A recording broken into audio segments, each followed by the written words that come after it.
তোমাদের ঐকান্তিক ইচ্ছা পূরণ করতে এবং প্রাণ ভরা আশীর্বাদে আজ আমি ডাক্তারি পাস করতে পেরেছি।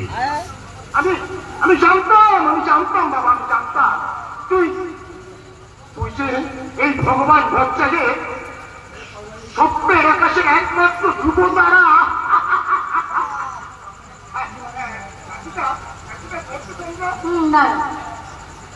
আগামী 19শে এপ্রিল আমি বাড়ি যাচ্ছি, তোমরা সবাই। বাবা সর্বনাশ করছো বাবা, আজই তো 19শে এপ্রিল। আজই 19শে এপ্রিল?